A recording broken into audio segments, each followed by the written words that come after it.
معاف کرنا، درگزر کرنا، اس کے دو پراسپیکٹس ہیں. یوں سمجھ لیجیے جیسے اس کی دو شکلیں ہیں، اس کے دو مظہر ہیں. پہلا مظہر یہ ہے کہ آپ کے ساتھ کسی نے کوئی زیادتی کی، ظلم کیا، آپ کا نقصان کر دیا، آپ اس کو معاف کر دیں. آپ کا ڈرائیور ہے، آپ کا ملازم ہے، چوکیدار ہے، آفس بوائے ہے، گھر میں کام کرنے والی میڈ ہے، یا آپ کا بیٹا ہے، بیٹی ہے، بیوی بچوں میں سے کوئی ایک، یا ہمسایہ، رشتہ دار، یا کوئی عزیز دوست، یا راہ چلتا ہوا کوئی اجنبی شخص کوئی لفظ بول دیتا ہے آپ کو، یا کوئی بات کر دیتا ہے، یا کوئی نقصان کر دیتا ہے، کچھ بھی، جس چیز نے آپ کو ہرٹ کیا، جس چیز نے آپ کو تکلیف دی، آپ اس کو معاف کر دیں، درگزر کر دیں اور آپ اگنور کر دیں. یہ وہ عمل ہے کہ جس کا اجر اللہ رب العزت نے بغیر حساب کے رکھا ہے. لیکن ہے بڑا مشکل کام، ہے بڑا مشکل کام. آج کل تو معاملہ یہ ہے جناب، کہاں آپ معاف کرنے کی بات کر رہے ہیں؟ آپ رستے میں جا رہے ہیں کہیں پہ، آپ گاڑی میں ہیں، آپ بائک پہ ہیں، تو آپ کی گاڑی یا سواری کسی کے ساتھ لگی نہیں ہے، لیکن سچویشن ایسی بن گئی جیسے لگنے والی تھی، لگی نہیں، سچویشن ایسی بن گئی. تو اس کے بعد آپ دیکھیے گا کہ وہ شخص جو ہے مڑ مڑ کے اور گھور گھور کے آپ کو ایسے دیکھے گا اور پتہ نہیں کیا کچھ بولے گا، پتہ نہیں آپ نے اس کو کیا کہہ دیا. یعنی معاف کرنا، اگنور کرنا، اسمائل پاس کرنا، برداشت کرنا، درگزر کرنا، یہ تو بالکل ہمارے معاشرے میں ناپید ہو چکا. ہر شخص اینٹ کا جواب پتھر سے دینے کے لیے ہر دم تیار ہوتا ہے. یہ ہمارے معاشرے کا حلیہ بن چکا ہے، اور اسی کی وجہ سے ہماری بے برکتی ہے، اسی کی وجہ سے بے سکونی ہے زندگی کے اندر، اسی کی وجہ سے اضطراب ہے، قلق ہے، بے چینیاں ہیں زندگی کے اندر سکون نہیں ہے، کیونکہ جب ہم نے معاف کرنا سیکھا ہی نہیں. نبی کریم صلی اللہ علیہ وسلم کو دیکھ لیجئے، ایک شخص آیا رسول اللہ کے پاس اور آ کے آپ علیہ السلام کی گلے میں چونکہ چادر تھی، اس نے چادر کو ایسے بٹ دیے، اور گلے میں چادر ہونے کی وجہ سے راوی بیان کرتے ہیں حضرت ابو ہریرہ رضی اللہ تعالیٰ عنہ کہ آپ کی گردن آپ کا چہرہ سرخ ہو گیا اور آنکھیں جیسے کہ باہر آنے لگیں، اتنا اس نے زور سے بٹ دیے. اور جب چھوڑا تو کہنے لگا کہ جو تجھے اللہ نے مال و دولت دیا اس میں سے مجھے بھی دو. بڑے گستاخانہ لہجے میں رسول اللہ سے بات کرنے لگا. تو رسول اللہ نے وہاں کیا کہا، کیا جواب دیا، کیا کس طرح اس کے ساتھ پیش آئے؟ صرف مسکرا دیے اور اپنے صحابہ سے کہا جاؤ اس کو اتنا اتنا مال عطا کر دو. یہ ہے رسول اکرم صلی اللہ علیہ وسلم کا اخلاق. اگر یہ معاملہ ہمارے ہاں تو ایسا ہو ہی نہیں سکتا نا. یہاں تو بات کر کے کوئی جائے تو جائے کدھر؟ کسی کی جرت ہے کوئی مجھے بات کر کے دکھائے؟ ایگو لیول ہمارا اس قدر ہائی پریشر پہ پہنچ چکا ہے کہ ہم کسی کی ذرا سی بات بھی برداشت کرنے کو تیار نہیں ہے. یہ ہمارا اخلاقی گراوٹ بن چکا ہے ہمارے معاشرے کا. تو پہلا پہلو یہ ہے یہاں پہ کہ کسی کی غلطی، کسی کی زیادتی، کسی کے قصور پر آپ اس کو معاف کر دیتے ہیں. دوسرا پہلو نوٹ کیجئے گا، درگزر کا دوسرا اصول، اور وہ یہ ہے کہ آپ کی کوئی چیز کسی کے ذمے ہے، کسی کے پاس ہے، یا قرض آپ کا کسی کے پاس ہے، تو آپ اس کو دیکھتے ہیں کہ تنگ دست ہے، کمزور ہے، نہیں دے پا رہا، آپ اس کو معاف کر دیتے ہیں. یہ معافی کی اعلیٰ ترین شکل ہے. اس کے حوالے سے حدیث نوٹ کیجئے گا.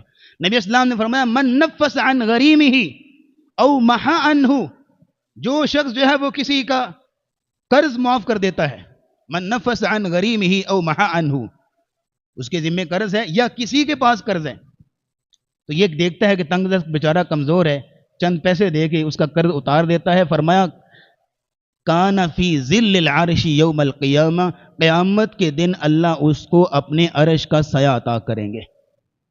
یار سودا مہنگا تو نہیں ہے. اگر چند سکے، چند روپے دے کے اگر قیامت کو اتنی گرمی اور شدت، یہاں مسجد کے اندر اتنی گرمی ہے تو قیامت کو کتنی گرمی ہوگی جب سورج جو ہے وہ سوا نیزے کے قریب ہوگا، اور پھر یہ ہے کہ لوگ بن رہے ہوں گے گرمی کے اندر، اور تب اللہ آپ کو اپنے عرش کے سائے کے نیچے جگہ دے گا. یار سودا مہنگا تو نہیں.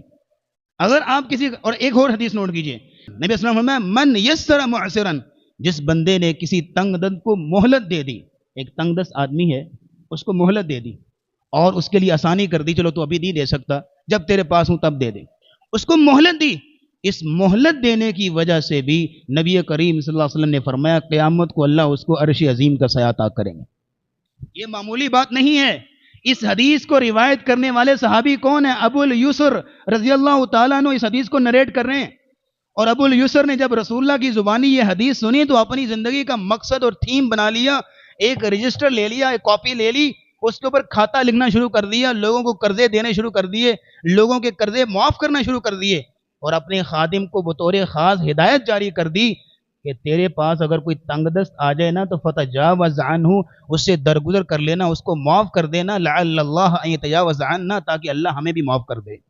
اپنے خادم کو بطور خاص ہدایت جاری کر دی کہ جو قرض واپس کرے ٹھیک ہے لے لینا, لیکن جو نہیں دے پا رہا ہوگا نا اس کو معاف کر دینا, اللہ ہمیں معاف کرے. بلکہ صحیح مسلم میں امام مسلم حضرت ابو الیسر کا واقعہ نقل کرتے ہیں کہ ابو الیسر رضی اللہ تعالیٰ عنہ نے ایک شخص کو قرض دیا, اور وہ کافی عرصے کے بعد کسی جگہ پہ جا رہے تھے تو رستے میں نظر آیا اور آپ کو دیکھ کے چھپنے لگا.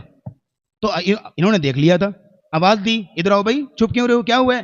کہا جی وہ بس نا آپ کے کچھ پیسے دینے تھے تو بس میرے پاس نہیں تھے, اس لیے تھوڑا چھپ رہا ہوں کہ آپ کہیں پوچھے نا.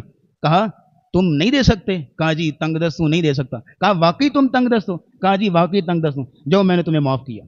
وہاں معاف کر کے فوراً مسجد نبوی میں آ گئے اور آ کے اللہ سے رو رو کے دعائیں کرنے لگے, یا اللہ میں نے تیری رضا کے لیے تیرے بندے کو معاف کیا, یا اللہ تو مجھے معاف کر دے.